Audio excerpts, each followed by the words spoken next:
Bismillahirrahmanirrahim. Assalamualaikum warahmatullahi wabarakatuh. Izin memperkenalkan diri, nama saya Bella Hovila dengan NPM 10060317045. Saya dari Farmasi Universitas Islam Bandung. Yuk cek videonya. Pada kesempatan kali ini, saya akan menjelaskan jawaban saya untuk ujian akhir semester mata kuliah Teknologi Kosmetika dengan saya Bella Hovila, NPM 10060317045. Saya dari Farmasi Universitas Islam Bandung. Lanjut, kita langsung lihat jawabannya. Yang pertama, soal 1A, yaitu Stability of Cosmetic dan juga Stability Testing of Cosmetic. Nah, sebelum nih jauh ke Stability Testing of Cosmetic, kita harus tahu nih tujuan pengujian stabilitas produk kosmetik. Nah, tujuannya itu adalah jadi untuk memastikan bahwa produk kosmetik yang baru ataupun yang sudah dimodifikasi dari sediaan yang sudah ada sebelumnya itu memenuhi standar mutu, baik secara fisika, kimia, ataupun mikrobiologi yang diharapkan atau sesuai dengan aturan. Serta bisa juga untuk memastikan bahwa sediaan itu baik secara fungsionalitas dan estetika bila disimpan pada jangka waktu yang lama dengan kondisi yang tertentu. Nah, untuk stability testing of cosmetic ini dilakukan pada dua, yaitu pada substance dan juga terhadap products. Nah, untuk cosmetic substance testing itu tuh pada bahan-bahan sediaan kosmetik ataupun terhadap produk ruahan. Misalnya ada sediaan yang 2 kali tahap gitu. Nah, untuk memastikan bahwa sediaan tersebut stabil sebelum dilanjutkan ke tahap selanjutnya. Terus yang kedua ada cosmetic product testing. Nah, untuk cosmetic product testing sendiri sebenarnya untuk menguji produk akhir dari sediaan kosmetik. Nah, selain itu juga, selain untuk menguji stabilitas dari produk akhir, untuk menguji uji kemasan akhir. Kenapa diperlukan uji kemasan akhir? Karena pada umumnya kan sebuah kosmetik itu dibuat oleh suatu industri farmasi, kemudian harus perlu distribusi terlebih dahulu untuk bisa sampai ke konsumen, baik itu di toko ataupun di mana-mana. Nah, dengan uji kemasan akhir yang akan dipasarkan itu, kita bisa memastikan bahwa kosmetik itu bakal terlindungi dengan baik oleh kemasan gitu. Karena pada pendistribusian itu banyak sekali kondisi-kondisi yang berbeda yang akan dilewati oleh sediaan. Maka dari itu diperlukan sekali bahwa kemasan yang digunakan itu dapat melindungi sediaan dengan baik. Nah, baik untuk cosmetic substance testing atau cosmetic product testing itu ada 3 jenis stabilitas yang diujikan. Yang pertama itu adalah fisika, kimia dan lingkungan, juga biologi. Nah, yang pertama untuk fisika. Nah, yang fisika itu kita untuk melihat apakah sediaan tersebut bisa stabil fisiknya gitu ya, apakah ada perubahan fisik ataupun tidak pada saat diujikan pada suatu keadaan tertentu. Nah, biasanya untuk uji stabilitasnya ini yang fisika ya, tergantung pada bentuk sediaannya gitu. Kalau misal kita contohkan emulsi, sediaan krim nih. Nah, biasanya itu ada uji stabilitas khusus untuk emulsi seperti siling test, kayak heating cooling, sentrifugasi, sama freeze thaw. Nah, itu biasanya uji stabilitas dari emulsi dalam fisika.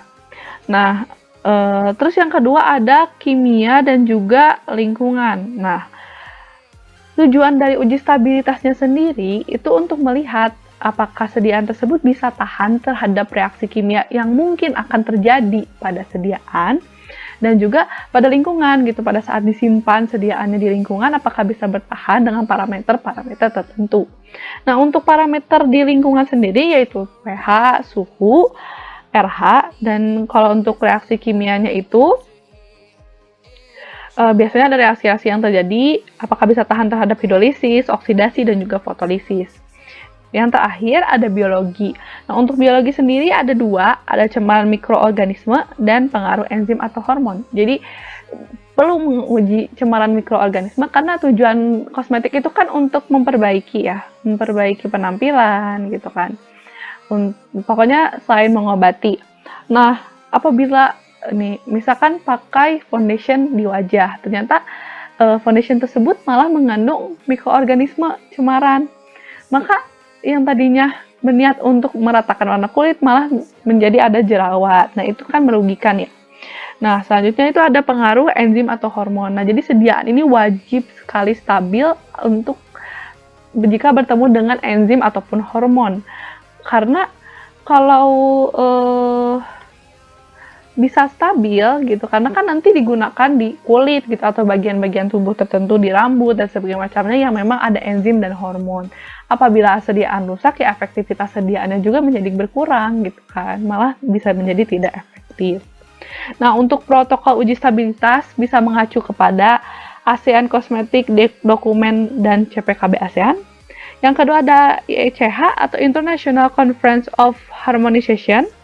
Terus yang ketiga ada WHO.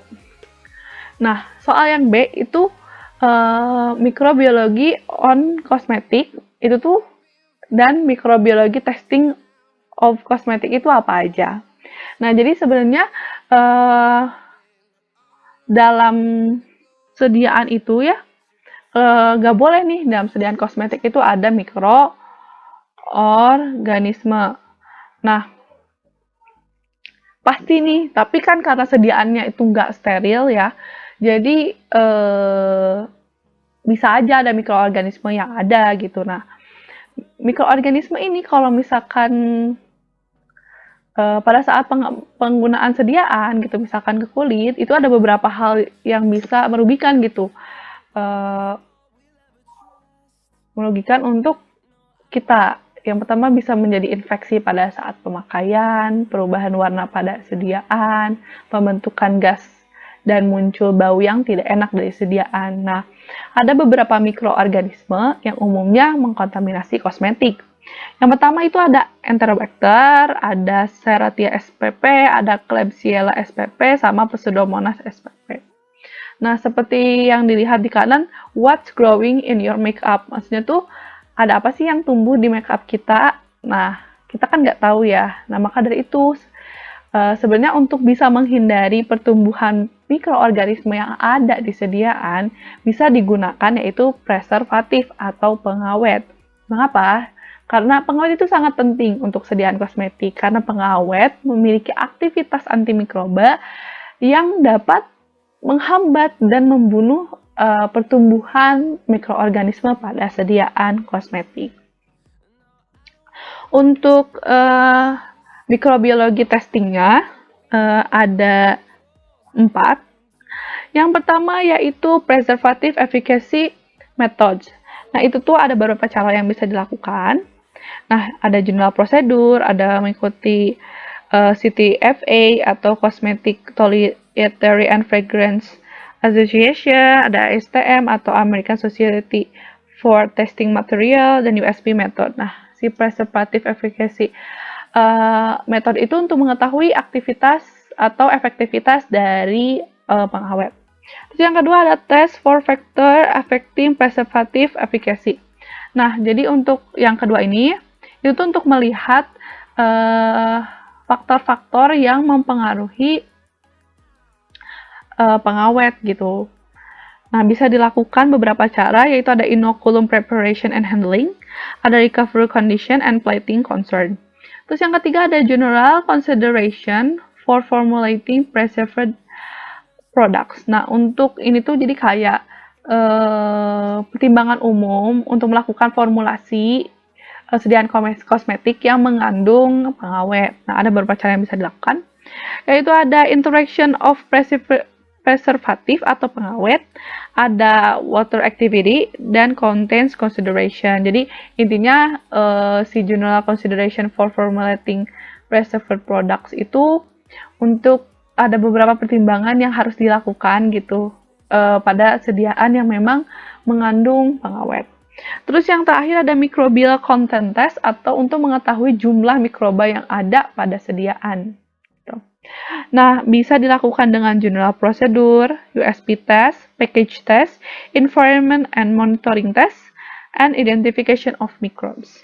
Nah, nomor 2 yaitu kita akan membahas kosmetika dekoratif dan nail dekoratif. Nah, untuk sebelum kita tahu nih sediaan dekoratif kuku, maka kita harus dulu membahas kosmetika dekoratif. Nah, kosmetika dekoratif adalah sediaan yang hanya digunakan untuk merias dan menutup kekurangan pada kulit, sehingga menghasilkan penampilan yang menarik serta meningkatkan efek psikologis.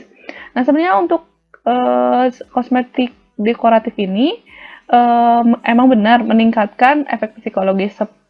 Kenapa? Karena dengan menggunakan kosmetik dekoratif, beberapa orang bisa menjadi lebih percaya diri, merasa dirinya lebih cantik, merasa dirinya bahwa dia menjadi lebih baik gitu secara penampilan, seperti itu. Nah, oleh karena itu, maka bisa dikatakanlah kosmetika dekoratif ini bisa meningkatkan efek psikologis. Nah, kosmetik dekoratif itu banyak sekali jenisnya. Ada kayak lipstick ini, terus ada foundation, terus ada concealer, terus ada eyeshadow juga gitu, dan masih banyak lagi. Nah, tujuan kosmetik dekoratif itu apa? Yang pertama itu adalah memperbaiki penampilan. Nah, bagaimana sih kosmetik dekoratif itu bisa memperbaiki penampilan? Nah, dengan cara, misal kita beri contoh saja, misalkan seseorang menggunakan foundation untuk menutupi jerawat yang sedang ada di wajahnya, seperti itu. Itu kan memperbaiki penampilan ya, jadi lebih pede karena jerawatnya tertutupi. Terus yang kedua yaitu memberikan warna. Nah, memberikan warna karena umumnya warna pada wajah itu bisa membuat seseorang lebih terlihat menarik. Nah, contoh penggunaan blush on pada pipi dan penggunaan lipstick atau lip cream pada bibir yang akan membuat wajah lebih merona dan lebih menarik. Terus yang ketiga yaitu ada menyeimbangkan warna kulit. Misal di suatu bagian tubuh, terutama biasanya sih wajah ya, terdapat suatu bagian yang memang kulit tidak merata gitu, atau misalkan lebih hitam dibandingkan bagian yang lainnya, maka biasanya digunakanlah foundation untuk meratakan warna kulit yang ada di wajah. Terus yang ketiga itu menyembunyikan ketidaksempurnaan. Nah, biasanya orang-orang yang suka begadang, matanya itu ada kantung mata yang cukup besar. Nah, karena itu disebutkan ketidaksempurnaan ya.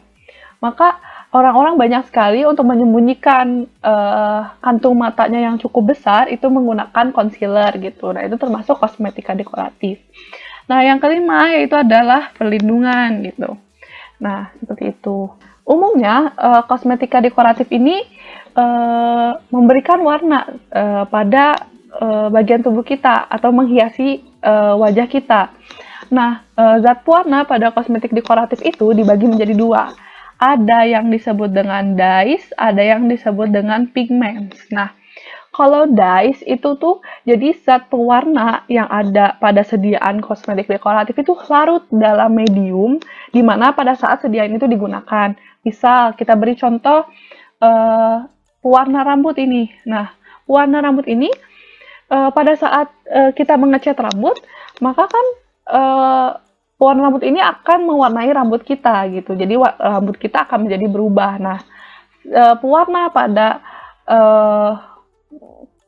pewarna rambut itu atau cat rambut itu larut atau masuk ke dalam rambut sehingga rambut kita berubah warna. Dan umumnya yang dyes itu tuh tidak mudah hilang, seperti kalau udah diwarnain nih rambut terus misal kita keramas ataupun kita basuh dengan air maka tidak langsung hilang. Hal ini disebabkan karena memang zat pewarna yang ada pada pewarna rambut itu larut di dalam rambut itu.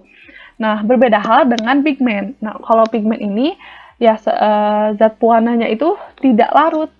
Ya, bedanya tidak larut di dalam medium di mana sediaan digunakan. Nah, jadi kalau pigmen ini contohnya nih kayak blush on, kayak eyeshadow gitu kan ya, bedak. Nah, ini tuh dia tidak larut di dalam kulit. Jadi misal pemberian eyeshadow pada mata. Nah, eyeshadow itu pasti pakai di mata itu hanya pada memberikan warna pada permukaan saja, tidak membuat warna kita menjadi berubah. Karena eyeshadow itu tidak larut di dalam kulit seperti itu. Begitu pula juga blush on hanya pada permukaan saja dan mudah hilang. Biasanya menggunakan air ataupun makeup remover pun udah bisa hilang. Lain hal dengan dyes itu. Nah, kita sebelum masuk lagi lebih jauh lagi membahas tentang kosmetika dekoratif kuku, kita bahas dulu anatomi kuku. Nah, anatomi kuku ini bisa dilihat ada 2 gambar di depan. Nah, yang kiri ini secara langsung ya dari kuku manusia. Yang pertama itu ada nail plate yang transparan ini. Yang transparan ini adalah nail plate. Terus ada periconium, ini ada sedikit yang putih di sini. Terus ada epiphyseum, terus ada proximal nail fold yang nilap gitu guys. Nah, terus udah gitu ada matrix di sini, terus ada cuticula di sekitar sini, terus ada lunula nih yang putih ini, yang putih seperti ini, yang suka ada di bawah. Nah, ini disebut lunula. Terus ada lateral nail fold di sini. Kemudian ada nail bed. Nah, nail bed ini yang berwarnanya, kuku yang mewarnai kitanya gitu. Jadi kadang ada orang yang memang warnanya pink, ada yang agak krem gitu. Nah, terus di sini ada free edge. Ini tuh yang putih ini, yang biasa kita potong. Ini sebenarnya free edge gitu. Nah, bisa kita lihat juga di gambar yang kanan ya. Ini ada free edge tuh yang di atas ini sama sekitaran segini. Terus di sini ada nail plate yang transparan, ada nail walls juga. Ini nail walls sama ini juga nih, ini nail walls segini, ini juga nail walls ya. Nah, terus ada lunula nih yang putih nih, yang putih. Terus cuticula tuh yang kecil nih. Ini yang kecil cuticula. Terus ada mantel, ada matrix juga, ini matrix di dalam. Terus ada nail bed yang berwarna tadi aku bilangnya, ada transparan ataupun ada yang pink, beda-beda gitu dan lain-lain. Nah, kita masuk ke sediaan dekoratif kuku yang pertama, yaitu ada nail polish. Nah, nail polish itu atau bisa kita sebut dengan pewarna kuku. Nah, sediaan ini akan mewarnai nail plate.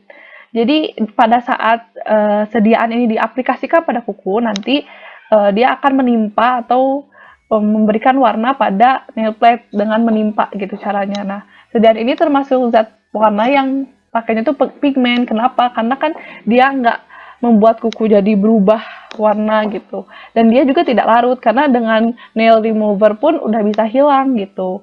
Nah, ini nih di nail plate ini nanti kan biasanya tuh dikutekin lah di sini nih tuh. Nah, ini di nail plate gitu biasanya kan.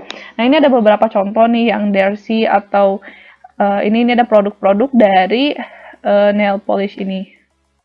Produk-produk dari nail polish. Untuk biasanya nail polish ini digunakan untuk memang acara-acara tertentu dan seseorang yang ingin kukunya terlihat lebih cantik gitu. Oke. Selanjutnya, sediaan yang kedua itu adalah hardener's nail atau kuku palsu. Nah, jadi kalau hardener's nail itu dia beda ya sama nail polish. Jadi kalau hardener's nail itu dia udah ada, jadi kuku palsu yang sudah berbentuk seperti kuku, baik itu sudah dihias ataupun belum. Nah, itu nanti ditempelkan dengan menggunakan lem biasanya. Atau biasa disebut dengan fake nails juga. Nah, ditempel pakai lem, dan kalau misalkan kita udah selesai pakainya, kita bisa copot lagi gitu. Jadi sifatnya reversible gitu. Dan biasanya tuh kuku palsu digunakan untuk orang-orang yang memang tidak pede atau kurang merasa baik bentuk kukunya, dan tapi dia masih bersifat reversible gitu, jadi mau dibalikin lagi ke awal gitu. Jadi hanya untuk, biasanya sih untuk acara-acara tertentu gitu, seperti nikahan dan lain-lain. Biasanya kalau emang kukunya kurang bagus bentuknya, biasa dikasih kuku palsu tuh. Seperti gambar ini nih, ini fake nails-nya, terus ini ditempel tuh. Ditempel ini. Tuh terlihat ada lem-lemnya di sini. Nah, ini juga tuh ada yang bentuknya unik gitu sampai bentuknya spiral. Nah, ini tuh pakai fake nails, jadi nanti ditempel gitu. Yang terakhir yaitu ada artificial nail enhancement. Nah, ini sedikit berbeda dengan hardness nail. Nah, jadi kalau artificial nail enhancement ini dia sama-sama pakai kuku palsu, namun bedanya itu adalah artificial nail enhancement ini dia ditanam kuku palsunya itu. Jadi kalau tadi kan cuma ditempelin ke kuku yang masih ada nail plate-nya gitu ya. Nail plate-nya itu masih ada, ditempelin gitu kukunya ke situ. Jadi kayak double. Tapi kalau misalkan artificial nail enhancement itu dia nggak ditanam gitu. Jadi pada saat biasanya tuh orang-orang yang pakai artificial nail enhancement itu untuk orang-orang yang kukunya rusak biasanya banyaknya. Yang seperti ini nih kukunya udah rusak dan kurang baik bentuknya, makanya orang-orang suka diganti kukunya gitu, ditanam dengan kuku yang baru dan bentuknya yang lebih baik. Jadi ini ada before afternya nih, ini sebelumnya kayak gini, sekarang menjadi kayak gini, jadi lebih bagus gitu bentukan kukunya seperti itu. Bedanya di situ saja sih, hanya ditanam dan yang satu ditempel gitu. Nah, ataupun kalau misalkan emang ada orang yang kecelakaan, kukunya copot atau potong sebelah, namun dia tidak pede dengan kukunya, biasanya itu pakai artificial nail enhancement ini untuk membuat kukunya menjadi lebih baik lagi. Seperti itu. Nah, sekarang kita bahas yang ketiga. Soal nomor 3 itu ada beberapa cabang, apa itu keringat, terus bedanya kelenjar ekrin dan apokrin, terus kenapa keringat kita jadi bau, dan yang terakhir itu pertanyaannya apa bedanya deodoran dan antiperspiran. Nah, sebelum ke sana jauh, sebelum ke deodoran dan antiperspiran, kita bahas dulu nih apa itu keringat dan bagaimana mekanisme pembentukan keringat. Nah, yang pertama itu adalah keringat adalah cairan berupa air ya yang diproduksi oleh kelenjar keringat dan tidak berbau. Karakteristik dari keringat itu adalah 98 sampai 90% itu terdiri dari air dan sisanya itu adalah berupa campuran senyawa anorganik dan organik dengan perbandingan 3:1. Nah, untuk terdiri dari NaCl yang merupakan senyawa anorganik, sisanya asam laktat, sitrat, askorbat, asam lemak BM rendah itu termasuk senyawa organik. Oke, nah ini adalah ada bagan tentang bagaimana mekanisme pembentukan keringat saat suhu meningkat. Jadi, proses pengeluaran keringat dipengaruhi oleh hipotalamus ya, yang akan menghasilkan bradikinin. Jadi pertama itu suhunya meningkat, ya suhu di sekitar nih meningkat, akibatnya nanti akan membuat suhu darahnya menjadi meningkat. Nah ini tuh akan memberikan sinyal ke hipotalamus gitu untuk mengekskresikan bradikinin. Nah bradikinin ini akan masuk ke darah dan pada saat bradikinin ada di dalam darah, nanti akan membuat darah menjadi vasodilatasi atau melebar pembuluh darahnya. Sudah itu, karena lebarnya pembuluh darah, nanti kecepatan aliran darahnya akan menurun. Dan akibatnya nanti kelenjar keringat akan mengeluarkan keringat untuk menurunkan suhu tubuh atau suhu darah yang terlalu tinggi. Nanti akibatnya suhu tubuh akan menurun. Itulah mekanisme pembentukan keringat. Jadi dipengaruhi oleh hipotalamus dan yang akan menghasilkan bradikinin. Nah, tadi sudah dibilang bahwa keringat itu dihasilkan oleh kelenjar keringat ya. Nah, kelenjar keringat itu sebenarnya ada dua, yaitu ada ekrin, ada kelenjar ekrin, ini ada kelenjar apokrin. Nah, kita lihat nih bedanya apa ya kelenjar ekrin sama kelenjar apokrin. Nah, jadi untuk kelenjar ekrin sendiri, itu ukuran kelenjarnya itu lebih kecil. Bisa lihat di gambar nih. Lihat ekrin tuh segede gini, sedangkan apokrin tuh segede gini. Beda ya. Kelenjar ekrin yang ini tuh lebih kecil. Sedangkan apokrin itu lebih besar. Nah, terus yang kedua, bedanya apa? Yang ekrin ini yang lebih kecil, itu tuh sudah aktif sejak 2 minggu setelah lahir. Gitu. Nah, sedangkan kalau kelenjar apokrin ini, dia aktifnya itu setelah pubertas. Nah, terus kelenjar ekrin ini, dia paling banyak ditemukan di seluruh bagian tubuh, terutama telapak tangan dan kaki juga yang ekrin ini. Sedangkan kalau kelenjar apokrin ini, penyebarannya itu terbatas hanya pada ketiak dan anal genital gitu. Nah, terus perbedaannya lagi, kalau untuk ekrin itu biasanya untuk mengatur suhu tubuh dan menjaga elastisitas kulit, sedangkan kalau untuk apokrin itu bertanggung jawab dalam sirkulasi androgen di dalam tubuh, menjadi dihidrotestosteron. Nah, jadi sebenarnya untuk kelenjar ekrin ini dia udah ada pas lahir, 2 minggu setelah lahir, terus paling banyak juga. Terus kalau kelenjar ekrin itu tidak bau, tidak menyebabkan bau. Namun kalau kelenjar apokrin itu karena dia munculnya pada saat pubertas, umumnya itu menyebabkan bau yang tidak enak gitu. Jadi kelenjar apokrin lah yang menyebabkan bau keringat menjadi lebih tidak enak. Lanjut, nah bisa dilihat ini merupakan histologi dari kelenjar keringat. Nah, yang pertama itu ada, jadi ini ekrin ya, yang kiri ekrin, yang kanan itu apokrin. Bisa dilihat nih dari histologinya sudah terlihat bahwa kelenjar ekrin itu lebih kecil nih. Tuh, lebih kecil ukurannya dibandingkan yang apokrin. Apokrin gede banget, segede-gede gini itu. Besar-besar gitu dari histologinya itu. Nah, selain itu, bedanya kelenjar ekrin dan apokrin, kalau kelenjar ekrin itu akan menghasilkan keringat yang berisi air, Na+, K+, Cl-, urea, asam laktat, amonia, beberapa jenis senyawa amino, dan protein. Nah, sedangkan kalau apokrin ini, dia menghasilkan senyawa urin dengan senyawa, di mana itu ada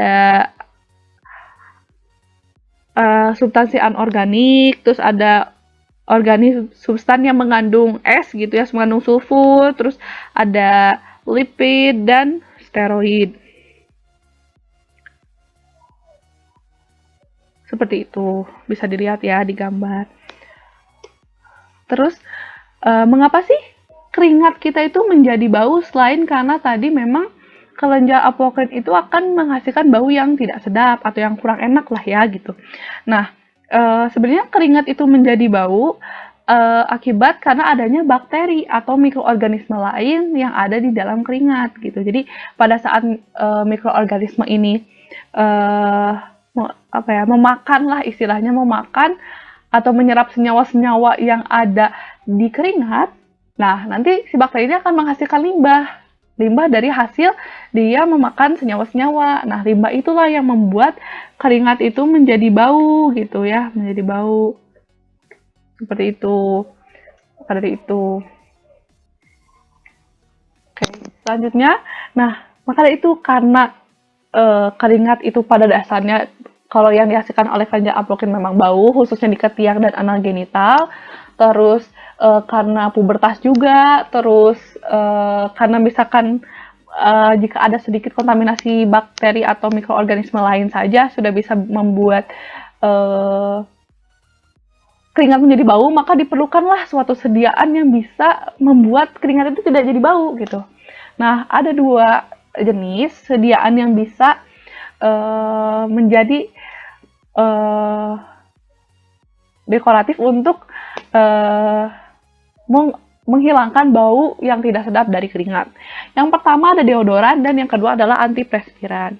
Nah, di sini akan dijelaskan. Yang pertama ini ada deodoran. Nah, untuk deodoran sendiri ini adalah salah satu produk deodoran dari Adidas. Nah, jadi deodoran ini sebenarnya mekanisme kerjanya itu adalah pada saat disemprotkan atau pada saat, kalau ini kan roll ya, pada saat diaplikasikan pada kulit gitu ya, baik di ketiak, umumnya di ketiak gitu ya, itu tuh nanti deodoran pada saat diaplikasikan ke permukaan kulit, nanti deodoran ini karena dia memiliki aktivitas antimikroba, dia mampu menghilangkan bakteri-bakteri yang ada di permukaan kulit. Jadi pada saat berkeringat nanti bakterinya nggak ada, jadinya nanti nggak bau gitu. Karena bakterinya sudah dibunuh duluan oleh deodoran. Seperti itu. Nah, yang kedua yaitu ada antiperspiran. Ini salah satu bentuk produknya, contoh produknya dari Dove. Nah, antiperspiran ini gimana sih kerjanya? Nah, mekanisme kerjanya itu, jadi kan kelenjar keringat itu merupakan saluran ya. Nah, kemudian nanti pada saat antirespirannya itu diaplikasikan ke kulit ya, nanti antirespiran ini akan ini saat antirespirannya diaplikasikan kepada kulit, terus nanti antirespiran itu akan mulai masuk nih ke saluran kelenjar keringat, masuk. Nah, terus pas ini bentuk masuknya ya. Pas udah masuk nanti senyawa antiperspiran ini akan menyumbat kelenjar keringat, akibatnya jadi keringat yang keluar itu mungkin ada tapi nggak sebanyak kalau nggak pakai gitu. Jadi lebih sedikit daripada kalau nggak pakai antiperspiran gitu. Jadi bedanya secara umum deodoran itu dia mengandung senyawa anti mikroba yang bisa membunuh bakteri penyebab bau keringat, dan juga kalau antiperspiran itu dia lebih menyumbat saluran keringat seperti itu. Mungkin sekian jawaban saya untuk ujian akhir semester. Semoga bisa mendapatkan nilai yang baik. Apabila masih banyak salah, mohon dimaafkan. Terima kasih atas perhatiannya. Wabillahi taufiq wa hidayah. Wassalamualaikum warahmatullahi wabarakatuh.